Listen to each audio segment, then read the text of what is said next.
বিজয়, আপনি বর্তমানে যে পাম্পে রয়েছেন সেখানে যানবাহনের চাপ কেমন, যানবাহনের চালক আর পেট্রোল পাম্পের মালিক কি বলছেন?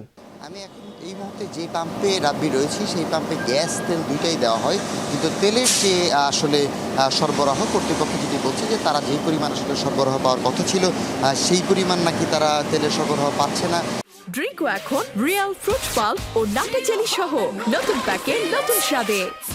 আর আপনি দেখতেই পাচ্ছেন যে আমার সামনে যে মোটর সাইকেলগুলো রয়েছে বা যে গাড়িগুলো তেলের জন্য আসছে তারা কিন্তু ঘুরে যাচ্ছে। অনেকের সাথে আমার কথা হয়েছে, তারা অনেকে মিরপুর থেকে এসেছেন, অনেকে মহাখালী থেকে এসেছেন, রাজধানীর বিভিন্ন পাম্প ঘুরেছেন।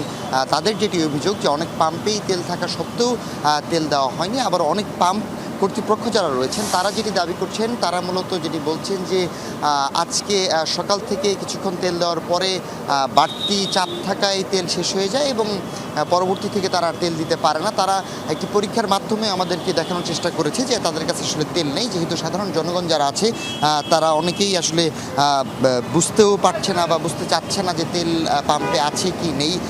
তাদের ভাষ্য মতে তারা যেটি বলছেন যে তেল থাকা সত্ত্বেও হয়তো অনেকে তেল দিচ্ছে না। তবে এর ফলে যারা মোটর বাইকের যারা আরোহী আছে, মোটর চালক যারা রয়েছে, মোটরসাইকেল চালক অথবা যারা গাড়িতে তেল নিয়ে চালাচ্ছেন, তারা অনেকেই আসলে বিপাকে পড়ছেন। অনেকেই অফিসগামী যারা আছেন যে রাস্তার মাঝখানে তেল শেষ হয়ে গেছে, তারা মাঝ বরাবর যে পাম্প রয়েছে সেই পাম্পেও আসলে তেল পাচ্ছেন এমনটাও বলছেন।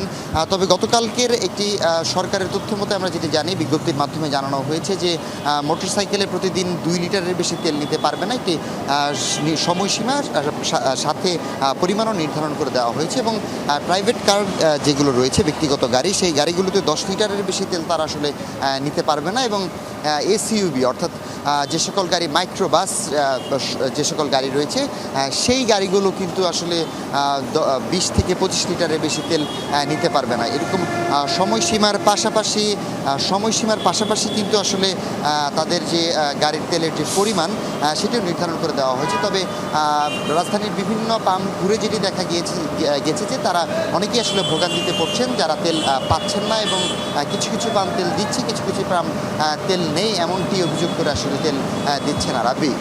বিজয়, আপনাকে ধন্যবাদ।